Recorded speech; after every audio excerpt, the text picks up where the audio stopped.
Welcome back to the Deep Dive. Here we tackle complex source materials and distill them down to the essential, actionable nuggets of knowledge. Right. Sometimes that means diving into global finance, sometimes it's human history, but today, Right. we're focused on something a little closer to home. Mhm. The beautiful and sometimes tricky structure of English vocabulary itself. And this is a deep dive that I think speaks to a really universal experience. Yeah. The desire to communicate your deepest thoughts, your ambitions with clarity and real expression. If you have goals or resolutions, this is for you. Exactly. And our source material for this is brilliant. It's a curated guide of vocabulary that's really designed for English learners who are moving past just adequate language skills. Right. They're striving for true fluency. And we're looking at some specific insights pulled directly from the channel Fluent Mindcast, which is all about helping learners get into that expressive, native-like zone. So our mission here isn't just to analyze a list of words. Critically, we need to understand the cultural and linguistic context behind them. I mean, why does one phrase sound professional and motivated, while another just sounds Like it's from a textbook. exactly like it was awkwardly translated? So we're conducting a Test Your Vocabulary End-of-Year Reflections Edition challenge. I like that. We're focusing on why some expressions just land better than others when you're reviewing your year. That's right. And we want this to feel like a reflective conversation, between friends. The format is simple, but it does require your active participation. So I'm going to present a common, maybe a simple or an overly formal way a learner might express a goal or a reflection. Okay. Then we want you, the listener, to just mentally pause the conversation and try to guess the more natural, the more fluent alternative. And this is really a test of intuition, not just memorization. Right. We're looking at the architecture of natural English conversation, especially as we get to these big reflective moments in the year. We're aiming for those phrases that are grounded in everyday use, that really elevate your communication and help you sound, like yourself. Only sharper. And clearer. Exactly. Okay, let's unpack this. We're starting with the foundational concept that drives all change. Commitment and personal growth. Let's begin. Woo! Right. So here is our first challenge for you, and it's a big one. When you're setting a strong goal for the new year, an English learner might say something very formally. They might say, "This year, I want to improve my English proficiency." Okay, I hear that a lot. It's perfectly correct. The grammar is sound, but it just lacks vitality, doesn't it? It does. It feels a bit cold. So what's a more modern, a more dynamic and energized phrase that native speakers use to express that strong desire for real advancement? Take a moment. You're looking for an expression that suggests moving beyond where you are right now. Something with exciting progress kind of built right into the verb. Ready for the reveal. I think so. The phrase that immediately shifts the tone is this. This year, I'm committed to leveling up my English. Leveling up. Right. That immediately sounds different. It has a motivational punch to it. And critically, it suggests a plan, not just a vague hope. And what's so fascinating here is the linguistic reason why that phrase works so well. Go on. To level up is, a classic example of how language evolves. Yeah. It was borrowed directly from video game culture. Right, where you achieve a new level and you get new abilities. Exactly. And the fact that English, which can seem so formal and rule-bound, so readily adopted an idiom from gaming. Well, it says a lot about how dynamic our communication really is. And it's not just for talking about learning anymore, is it? I mean, I hear people at work saying they want to level up their presentation skills. Or level up their team strategy. Yeah. Absolutely. It has transcended its niche origin. It's become a universal shorthand for significant self-improvement. Yeah. But you bring up a crucial point that a listener might be wondering about. Which is, Isn't there a risk that a phrase like level up sounds a bit too casual? Or maybe even a little juvenile if you use it in a really serious context? that's exactly the nuance we need to explore. If I say this in a performance review with my boss, am I undermining how serious my goal is? And that depends entirely on the context. Okay. If you say, I want to improve my English proficiency, like our source material warns, you sound like you are delivering a formal report. Right. It's for a UN meeting, not a personal goal. Precisely. It's too stiff. Level Up is perfect for casual conversation, for journaling, for describing your goals to friends or colleagues in an energetic environment. It creates an instant connection. So it's about choosing the right tool for the right job. When I'm excited about my growth, Level Up captures that feeling perfectly. Exactly. The imagery is instantly clear. You're not just getting better, you're explicitly moving from one identifiable stage to the next, It makes the goal feel visual and ambitious. which is so critical for keeping your motivation up during a long learning process. And I noticed the verb before it. I'm committed to leveling up. That commitment, combined with the dynamic action of leveling up, that signals a really serious intent. Even in a casual sentence. So as a powerful opener to your reflections, we encourage you to just repeat this phrase out loud. Yeah, try it. Internalize that energy. I'm committed to leveling up my English. Hmm. Feel that shift. Just using that native rhythm makes your communication flow more easily. Okay, moving on. The second crucial element of any goal, which is, let's be honest, far less exciting but absolutely necessary, is regularity. The engine that drives the car. That's it. So our next challenge focuses on this. A learner often says, I want to be more regular with my studies. Clear, but a little clumsy. It's imprecise. How do native speakers express this idea of regularity simply and effectively? Think about a single adjective. Right, an adjective that applies to everything from habits and product quality to, professional reliability. We're looking for a word that implies uniformity and continuous effort. Take a moment to think on that. Okay. The word we are looking for, the much better phrase is, I want to be more consistent. Consistent, yes. That sounds immediately more polished. And the utility of consistent is just immense. By introducing this one word, you're instantly showing a more sophisticated vocabulary. We really do use it for everything, don't we? We do. Think about it. A consistent workout routine, consistent effort on a project, consistent quality from a business, even a consistent flavor in a cup of coffee. It's the universal praise word for reliability. It communicates that you get it, that success isn't about these huge, sporadic bursts of effort. No. It's the small, sustained effort over time. When you're reviewing your year, saying you were consistent is a real compliment to yourself. Absolutely. Now, following that desire for consistency, we need to talk about the structural element, The framework. the framework to support it. This brings us to our second challenge in this section. Instead of saying, I am making a schedule, which sounds so temporary. Like something you could just throw away. Right. What's a more dynamic, action-oriented phrase that suggests you're creating something that will last? Think about a physical construction project. Yeah, try to guess the verb used here. It implies foundational work and long-term planning. The dynamic and grounded phrase is, I'm trying to build a routine. And this is where it gets really interesting from a linguistic perspective, because English as a language just has this profound love for construction metaphors. It's a core linguistic curiosity, and mastering it helps you sound so much more natural. We use physical action verbs to describe abstract mental processes all the time. We don't just build homes and towers. We build habits, we build confidence, we build a career, and sometimes, humorously, We build elaborate excuses. we do.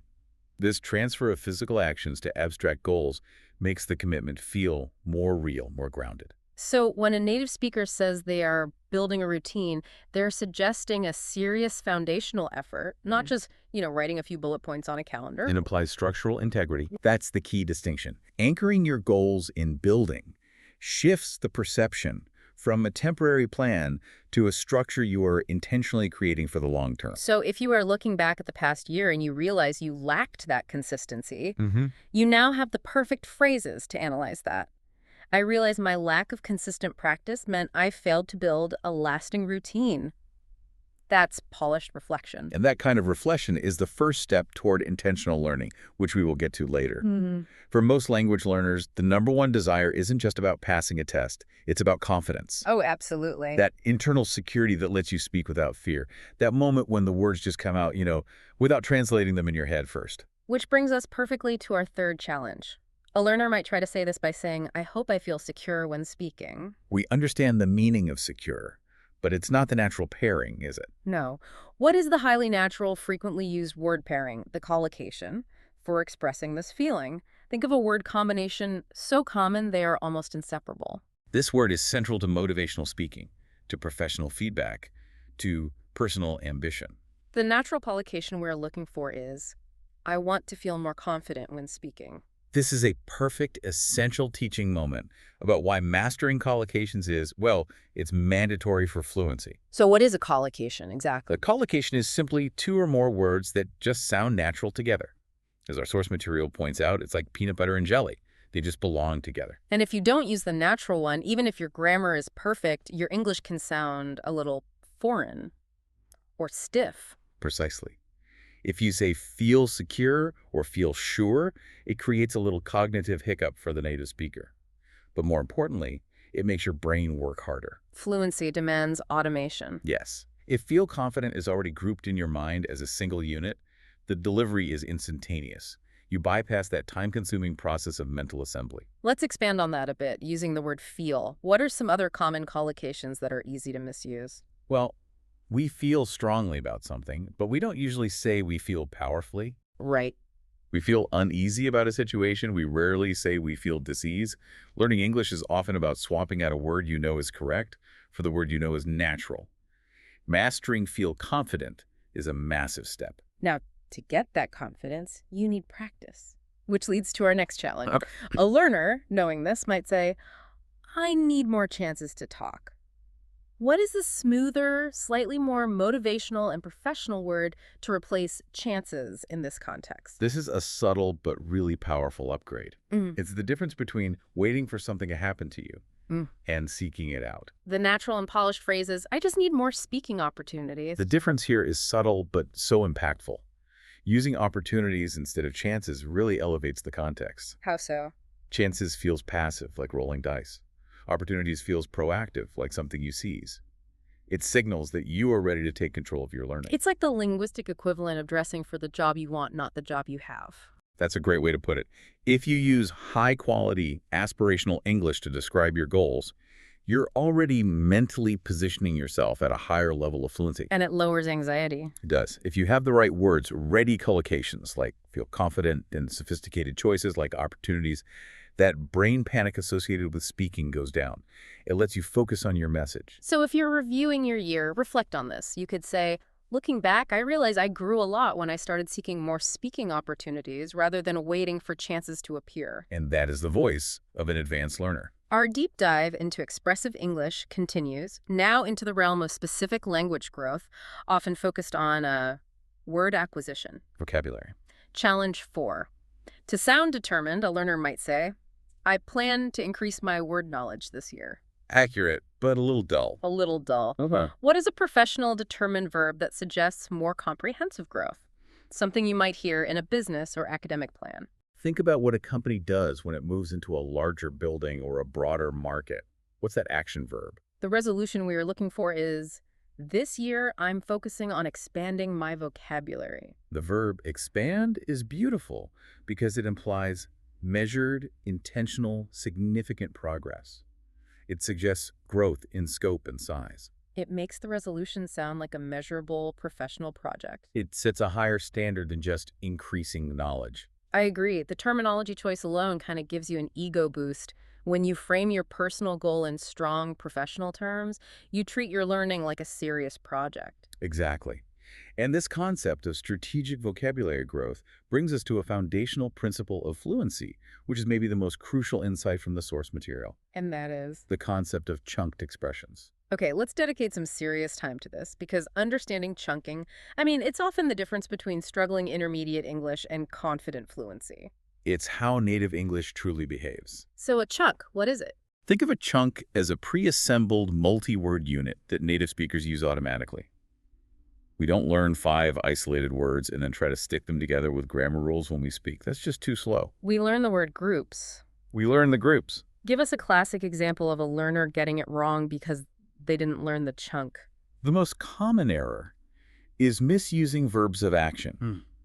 In many languages, you might do progress or do a mistake, but in English, we use the chunks make progress and make a mistake. Right. If you say, I did progress this year, a native speaker gets it, but it sounds a little off. It sounds unnatural.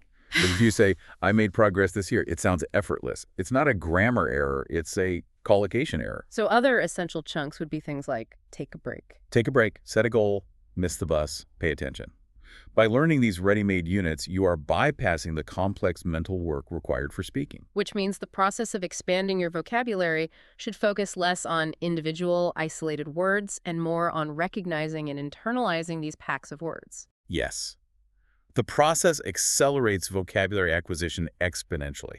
Your goal shouldn't just be learning the definition of the word progress. It should be learning the chunk make progress. That's it. When you see language is composed of thousands of these chunks, the task shifts from just memorizing a list to mastering natural patterns. So if you are reflecting on your year, the highest level of reflection would be, one of my wins this year was intentionally focusing on expanding my vocabulary by learning new chunked expressions.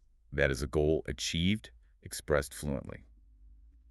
Now, for one of the most human and relatable struggles, habits. Oh, yes. Every person in every language deals with this struggle of self-improvement, especially when it involves, shedding old, unwanted patterns. Here's the fifth challenge then. A learner will often use simple, less impactful verbs. They'll say, I want to stop doing bad habits and begin good ones. Okay, we get the idea. But how do natives use a highly dramatic, action-oriented verb to describe getting rid of old patterns, something that makes the effort sound final and decisive? Think about an action you take when something physical is no longer whole or functional. The expressive phrase we're looking for is, I want to break old habits and start new ones. The verb break. It is so fundamental to native English expression. Yeah. It's dramatically versatile. Right. Think about its power. We talk about breaking rules. Breaking the news, breaking silence, breaking records. And of course, breaking hearts. It conveys force, effort, and finality. It's a powerful linguistic quirk, isn't it, that English uses such a violent physical verb break to describe something completely internal. A psychological habit. It really underlines the effort required to change behavior. It creates this powerful psychological transference. Yeah. Saying you want to stop a habit feels like a temporary pause. But saying you want to break a habit feels like structural demolition. Exactly. It suggests it's a difficult but necessary job. And the contrast provides a perfect linguistic balance. We break the negative past. Yeah, and then we start new ones for the optimistic future. Start new ones feels fresh and energetic. It's got that new year, new me energy. It really does. So using this natural sentence structure break old habits helps the learner sound more expressive, more relatable. Whether they're talking about professional procrastination, personal fitness, or, the habit of mentally translating every single sentence before they speak it. So when you reflect on a successful year, you might say, my biggest win was finally breaking the habit of doubting myself. Now that is sharp, modern, and effective phrasing. Moving from the drama of habits to the absolute necessity of clear communication. When a speaker knows their message isn't landing right, they need a resolution focused on the quality of their expression. Challenge 6.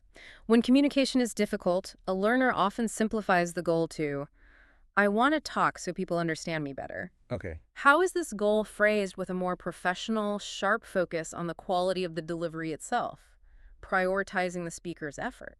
The key here is the verb and the adverb that describes the manner of speech. The strong professional resolution is, I want to express myself more clearly. Clarity is not just a virtue in English, it's a necessity. Why is that? Particularly because English can be so ambiguous. Our source material notes that English sometimes has one word with 5 meanings and 5 words to describe one thing, so intentional clarity is essential. This resolution sets the tone for better communication in any setting, especially professional ones. And this emphasis on clarity brings us to one of the most important lessons for fluency. English's overwhelming reliance on word order. Yes. Let's spend some time here, because even a highly proficient learner can get tripped up by a single misplaced adverb. The rules of English often hinge entirely on the sequence of words. You change the word order, you fundamentally change the meaning, and thus the reality you're describing. Can you walk us through the famous example using the word only? If I have 3 core words, how drastically does the world change when I move that one little adverb? Let's analyze this. So suppose the core sentence is, I said it, and we introduce the adverb only. Okay. If you place only at the beginning, only I said it, you're emphasizing the subject. The meaning is, I was the sole speaker. No one else said those words. Okay, that's clear. Now, if I shift it and put it closer to the action, for example, I said only it, what changes? Now you're emphasizing the object. The meaning is, I spoke just that specific thing, maybe a single word or phrase, nothing more. You restricted the content of your speech. And finally, if I place the adverb before the verb, I only said it. The emphasis shifts again. That phrase emphasizes the action itself. The meaning becomes, I did nothing else but speak it. I didn't write it, I didn't sign it, I didn't enact it. I just performed the bare minimum action of speaking. 3 sentences, same 3 core words, completely different realities. That is the power of clarity and precision in English. Mastering this reduces the anxiety of miscommunication. When you commit to expressing yourself more clearly, you're committing to understanding the structural demands of the language. For any ambitious person setting goals, the mindset has to shift away from comfort and toward growth. Right. We need phrases that communicate a desire to stretch beyond the easy path. Which brings us to challenge 7. To show a desire for ambitious growth, a learner might say, I want to give myself harder tasks. We understand the sentiment, but it lacks that inspirational punch. Exactly. What phrase instantly gives the speaker that motivational, bold, inspiring commitment to self-improvement? This verb suggests a direct, active, and bold confrontation with your own limitations. The phrase is, I want to challenge myself more. The tone of challenge is immediately bold and inspiring. It's the language of progress. Why challenge instead of, say, test or task? Because challenge implies overcoming difficulty, often self-imposed, for the sake of development. It conveys a desire for self-improvement without sounding boastful or aggressive. And the word more at the end enhances that feeling of continuous aspiration. It's not a one-time thing. Absolutely. Now, what about when you're talking to a friend and you want to use the same ambitious sentiment but in a slightly more casual way? What is a strong, action-oriented alternative? Think about the physical act of urging someone past a barrier. The casual but dynamic alternative is, I'm trying to push myself this year. This is yet another example of English's tendency to use these highly dynamic, forceful action verbs, challenge, push, strive, to describe purely internal mental goals. It makes the language feel energetic. Yeah. You aren't physically exerting effort, but the language conveys that strong internal effort required to move past your comfort zone. So if you're struggling with phrasal verbs, saying, I really need to push myself to practice those every day, makes the goal feel more urgent. And attainable. When you reflect on your past year, you should look for moments when you successfully challenged yourself or pushed past a barrier. Using these phrases shows true fluency and self-awareness. And remember, every native speaker struggles with new concepts. Exactly. The decision to challenge yourself shows an inherent understanding that stagnation is the enemy of fluency. Okay, so if commitment is the foundation and confidence is the core objective, then the ultimate ambition, the holy grail of language learning, is achieving a sense of effortlessness. Challenge 8. The ultimate goal is often phrased as, I want my speaking to sound like a native person. Which is clear, but can set an unrealistic benchmark. It can. So how is this ambition expressed simply and directly, emphasizing the totality of communication rhythm, tone, delivery, the whole flow? Focus on the adjective that describes the desired quality of your spoken language. The expression that captures this ambition perfectly is, I want to sound more natural when I speak. Natural. That is the key word because it encompasses so much more than grammar. Right. Fluency means adopting the rhythm, the intonation, the appropriate pausing, and the correct word choice. Things a learner often overlooks while they're just focused on sentence structure. When you say you want to sound natural, you're signaling that you get the complexity of real, organic communication. And this brings us to a really fun linguistic curiosity about sounding natural. Which is? It often means saying less or speaking faster by blurring sounds together. This is where native speakers, in our relentless pursuit of efficiency, can sometimes sound a little bit lazy to a new learner. Indeed. We shorten words constantly, especially in casual, rapid conversation. Let's delve deeper into these contractions because this is where rhythm is born. The source material highlights the common ones. Going to becoming gonna. And want to becomes wanna? But it goes far beyond those. When we speak quickly, many of function words compress. For example, should have becomes should've or even shoulda. Because often becomes a simple cuz. When a learner masters the chunk I'm gonna go instead of I'm gonna go, the conversation moves faster and you sound significantly more effortless. It's a paradox, isn't it? Sounding too perfect, with every word enunciated distinctly, can sometimes sound stiff and unnatural to a native ear. It creates a subtle cultural barrier. It makes the conversation feel formal even when the topic is casual. The goal isn't to trick people into thinking you were born in New York. No. It's to reduce the mental friction in the conversation. However, this is where the critical caveat comes in, and we have to stress this for you, the listener. Context is everything. Yes. While using gonna and rana is crucial for informal conversation, you must avoid them in formal settings. Absolutely. If you use gonna in a job interview or a formal presentation, you might undermine the professional tone you work so hard to achieve. The task is mastery of context switching. To help internalize this natural rhythm, repeat this reflective phrase out loud, focusing on the flow. Looking back, I realize I grew a lot when I focused on sounding more natural. We often start the year with a ton of ambition, but ambition without a strategy that just leads to burnout. It does. Our next challenge focuses on moving away from random, unorganized study. This is about working smarter, not just harder. Challenge 9. When a learner wants to stop studying randomly, they might say, I want to study on purpose this year. It communicates the idea, but what highly popular modern productivity word defines this focused, purposeful mindset? It's a word you hear a lot in modern motivational contexts. It implies being very deliberate, conscious, and strategic about your choices. The phrase is, I want to be more intentional with my learning. Intentional. It has become a massive buzzword in the English-speaking world over the last decade. In business, productivity, wellness, everywhere. Everywhere. And what does it mean in the context of language acquisition? It means focused, purposeful action. The perfect antidote to what the source material humorously calls studying like a confused squirrel. That image really captures the reality of jumping randomly between grammar rules, listening exercises, and fleeting TikTok videos, all without a guiding principle. So if I am intentional, what does that practically look like? Does it mean I only focus on one thing until it's perfect? Not necessarily perfection, but selection.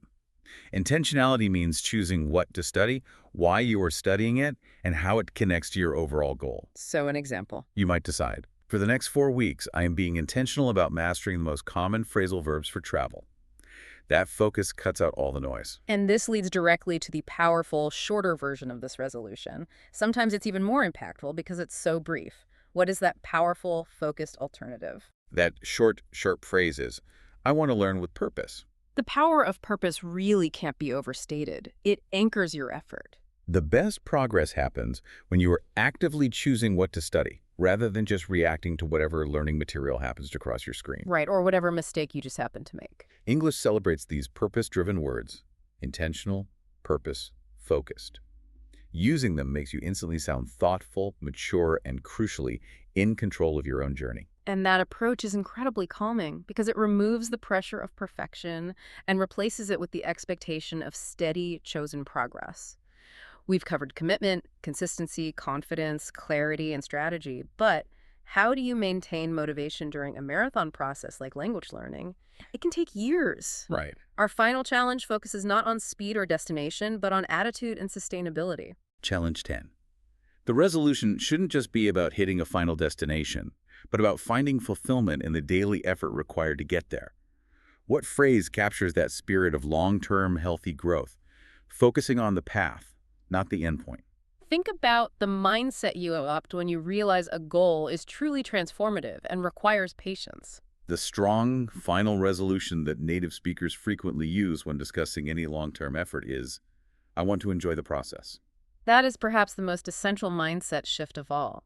It captures the essence that learning English or any complex skill is a marathon, not a sprint. It immediately shifts the focus from anxiety over grammar mistakes to appreciation for the daily effort, for the small victories. We can also mention some related expressions that serve the same function, right? We can, like I want to appreciate the journey and I want to have fun while learning. But enjoy the process is the most common chunk used in personal development circles. And this highlights another fascinating linguistic curiosity. The journey metaphor. Exactly. Native speakers absolutely love using journey metaphors to describe any kind of personal development. Everything is a journey. Your career path, your fitness goals. Your emotional healing, and now your English journey. And that reliance on the journey metaphor matters because it automatically removes the crushing pressure of perfection. It does.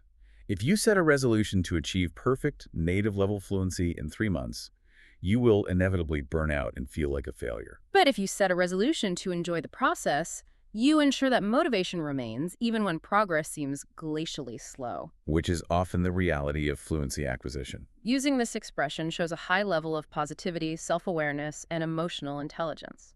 Fluency becomes a natural, positive consequence of sustained, happy effort rather than a forced, anxiety-inducing obligation. Let's repeat this last one and internalize the fundamental mindset shift for sustained success. It taught me to enjoy the process. This is how the most successful learners reflect on their year, with gratitude for the effort itself. Regardless of whether they hit every metric perfectly. What a vital deep dive into the language of self-reflection.